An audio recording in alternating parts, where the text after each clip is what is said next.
On this Feast of the Holy Family, I am praying for, I've been praying a long time actually, but I'm praying for a COVID-free existence. COVID-free existence. Further, I'm trying to make it not so much about me as about the families that I know have been impacted really from the beginning, and it's only kind of exacerbated or got worse or, as we would say, built or mounted as time goes on because there's a weariness that sets in. All are suffering in various ways. I know of a number of families that plan to get together during the Christmas holidays, and they have had to put those plans on hold. Better to say on hold than cancel. It's better just psychologically, but it's also realistically that we're not canceling. We just have to kind of wait for that time when we can get together in a physical kind of way. I'm pretty sure I'm not alone in this thinking. I'm pretty sure that more than a few families are being impacted in this way. Probably every family, and even those who do not have like their own personal family, single people are being affected as well. And really for who knows how long. We really don't know. We're going through the Greek alphabet now. You know, we're at Omicron, who knows? I don't know what the Z is, or the equivalent of. Or maybe it'll burn itself out. We don't know. Are you suffering in some way? Sometimes we're not even aware of it on a conscious level. Stress is one of those things that is sort of underneath the surface. Sometimes it really is up here, but sometimes it's underneath the surface, and it's kind of like wearing us down, pulling us down underneath the surface. We're not really paying attention to it. You who are sitting in this congregation, or you know people who are not here for all sorts of reasons, are suffering in various ways. The people who are genuinely scared, so I mean I've heard, and I believe them, they're scared to come to church.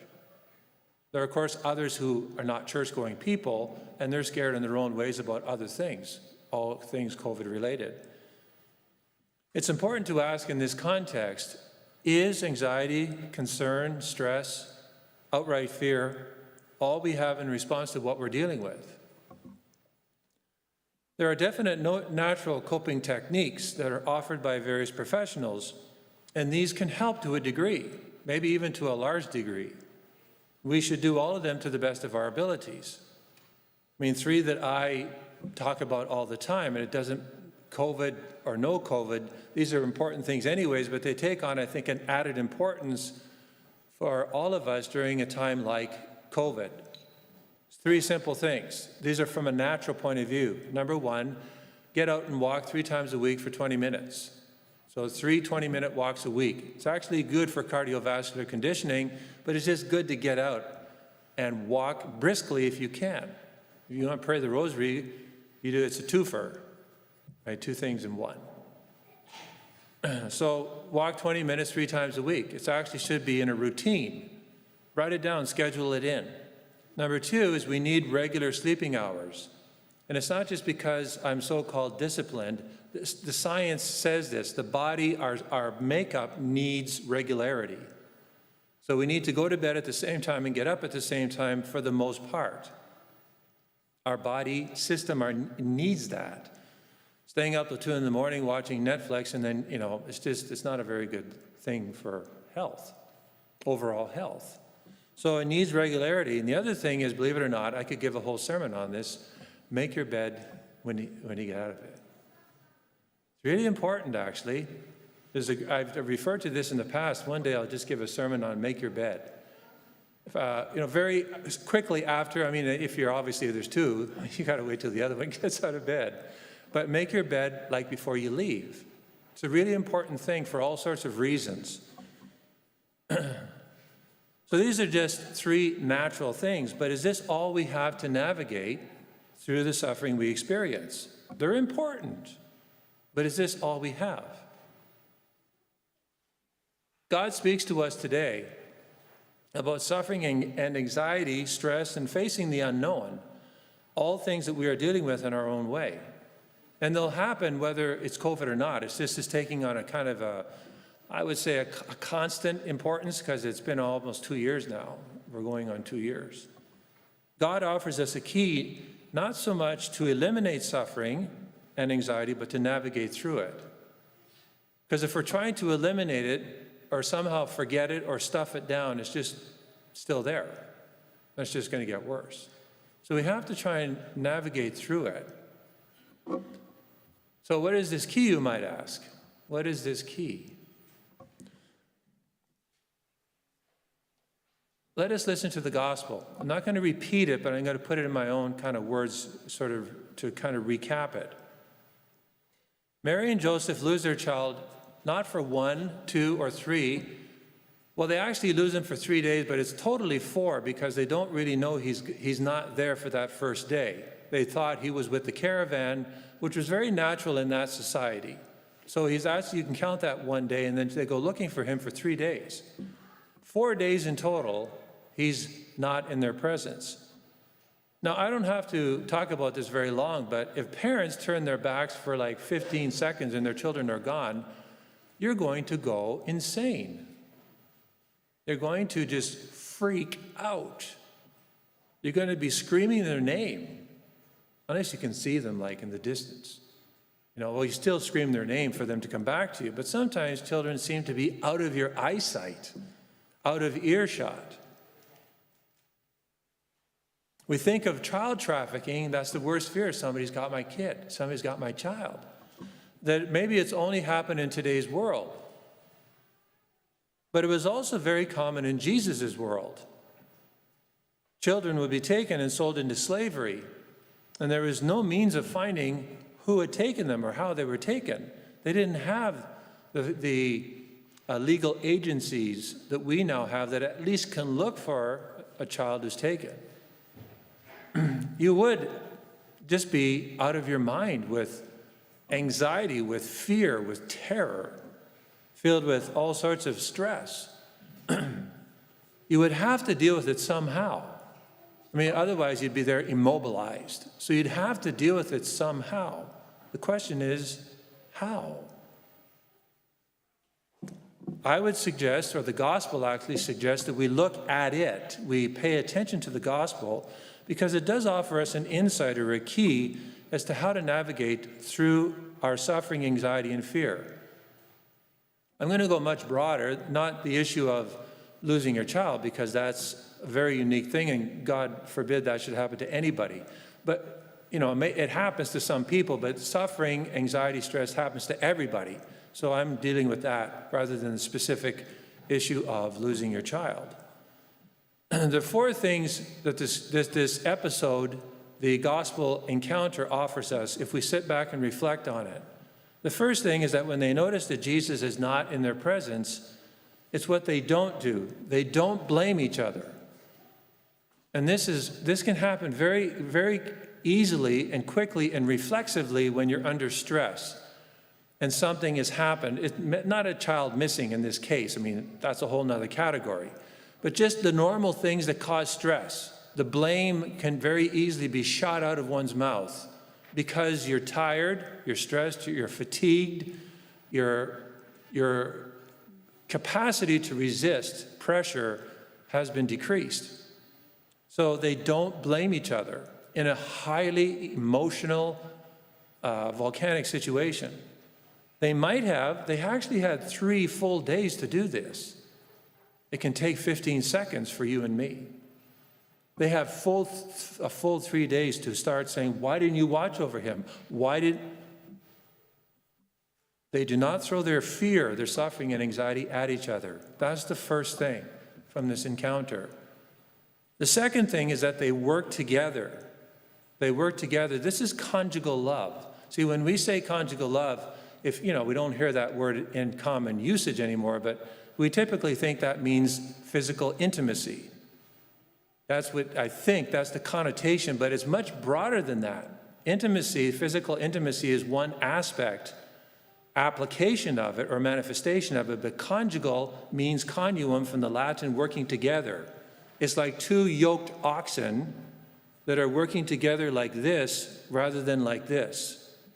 They're not working like that or like that. or like this, but they're working like this. They're working in tandem together. And so the yoke actually has to be made very well. The carpenter was very important in this because if it chafed the oxen, they would start resisting each other. The work wouldn't get done. Conjugal love is God's grace enables two people to work together in tandem as a unit. They're a solid unit because they're rooted in God's love, their love for each other, which they don't forget. It's easy to forget this. You do love each other, but it's like goes out the window that moment. And then the blame starts, or it can happen. You shout at each other, and you say things that, of course, are very difficult to walk back on, and you feel very bad about. That's the second thing. Third thing is, undoubtedly, they were praying the whole time. This is probably the first thing or the most important thing, but they were praying the whole time that they were going through this and looking for him. And when they found their child, Mary complains to him. She says, child. So if you think that somehow because Mary was immaculately conceived, it was all cool. It was all good. I'm good. I know the end of the story here. No. Look what she says to him. Child, why have you treated us like this? Now, she's not yelling at him. I'll just do it for emphasis or dramatic impact. But she's not yelling at him like, what? Because children, if you do lose them, you want to hug them and then you want to wring their neck, right? Yeah, if they run away. Yeah, the parents know this. Of course, you don't do this latter, you do the former. But child, why have you treated us like this? Look, your father and I have been searching for you in great anxiety. The Blessed Mother was anxious. How could she not be? Now, she didn't give way in a sinful way to this, but she was a human person. The answer he gives is the one that they do not understand. And the Bible is very clear about this. So Jesus, God, submits. The outcome of this episode, this at the end, is that he submits, and that's the word, obedience. He's obedient to them or submits to them to his human parents. For what it's worth, I know this is a side point that I really can't develop, but usually when women hear that part about, in Colossians, about wives, submit to your husbands in all things and blah, blah, blah, they cringe. But it's the same word that's used here when God submits to his mother and father, his human mother and father. So if God submits to us, which is an incomprehensible mystery, this is really God. They just sent this $10 billion, Hubble telescope on steroids into outer space to reach the far corners of the galaxy. The God who made all of this is actually submitting to two creatures he made. It's like you obeying your dog. Well, I guess some people do, so maybe that's a bad example. But you know what I mean. God is submitting to us. So if a wife's called to submit to her husband, it cannot be anything but rooted in love. It can't be, because the only way this makes sense that God is submitting to his creatures is love. A pure love. It can't be any tyranny, domination, all that kind of stuff.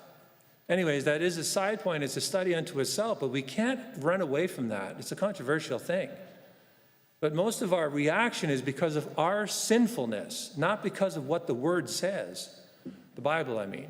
It's because of our sinful application or twisting or distorting of that. We don't follow it, and then we give it a bad name. So God submits to his own creation. This is a great mystery that we do not fully understand. But when we allow it to enter our lives, then we can find it easier to submit to God, especially when we don't understand everything. There's a lot that I don't understand. And I'm sure there's a lot that you don't understand. So we, like Mary, are invited to do the fourth thing. St. Luke captures this, and he had to have been told by the Blessed Mother because it's an interior response to this. He said that she ponders all these things in her heart. And this isn't like, It's not like that. But rather it's like you make a salad and you do a tossed salad. You got the utensils and you're tossing your salad to get everything mixed. That's what she's doing with the Word of God in her mind, her heart, and her soul. She's kind of tossing it around. She's trying to sort of draw it so that it's, you ever see a tapestry? The tapestry on the side that you can see is a picture, but on the back side of the tapestry, it's ugly because there's knots, right? And many times when we don't recollect, we look at the back side. All we can see is the knots. Everything doesn't make sense. How can this form any picture in life? We walk around to the other side, to the front side, and we see the picture. That's what prayer does. And it almost does it in a mysterious kind of fashion. We begin to see the pieces begin to fit together. Although we don't get all the answers, we're all in the same boat in this regard. So she ponders these things, and that's the fourth thing that's so important for us. So these four things: don't throw blame. The key to navigate through suffering: don't throw blame. It's easy to do this. It doesn't mean we don't take responsibility for our failings and our faults. But don't throw blame. Work together in love. Pray always, like Joseph and Mary. And fourth, ponder these things in your hearts. Each of us will deal with our stress, anxiety, fear, and suffering in our own way. And I don't get this right all the time. I can assure you I'm preaching to myself, not just you. But if we do this, only if we try to navigate only with our natural resources, eventually we're going to run out of steam. I think I'm a pretty resilient person. But I know I have age teaches me, if nothing else, limited. And everybody, the sooner we acknowledge that we have limited resilience, the better we are. It's humility. We can ask God to help us ponder these things in our hearts, all things COVID and how we are suffering because of it. We can ask God to help us by reading and listening to his word in sacred scripture. A simple way to do this, I would really recommend that as you leave the church, if you haven't done this already, pull out your phone, take it and do the QR code, on the big poster there for the Hallow app. It's a good way to use your phone. It's one of the best Catholic resources on the web, is the Hallow app. It's loaded with Catholic resources. It teaches you how to meditate. There are people there who've gone through a lot of work, and there's even now a Hallow app for kids section. Children need to be taught how to pray. And not just to say their prayers, which is important, but how to pray, how to talk to Jesus. It's very simple if we teach them. It's not complicated. Sometimes we overcomplicate it. It's like I tell people all the time, just don't ask God to help you be good. Lord, I want to be clean of heart. I want to be pure. So when I turn on the TV, help me to be aware of any garbage that's coming on the TV. That's getting pretty specific. Got to talk to Jesus like that. It's very simple. If you don't talk to Jesus like that, you're too high and I want to be good.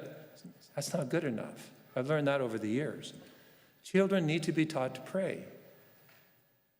Just use the QR code, as I said, on the poster. It's a 14-day free trial, so you can have 14 days to think about whether or not you want to buy the year. And you're basically ready to begin learning how to deal with navigating through whatever suffering or anxiety you may be experiencing now or in the future. The reason is that God's word is not just informative or inspirational, but it is truly transformational. It may take time, but if you stick with it, you will experience God's power in your life.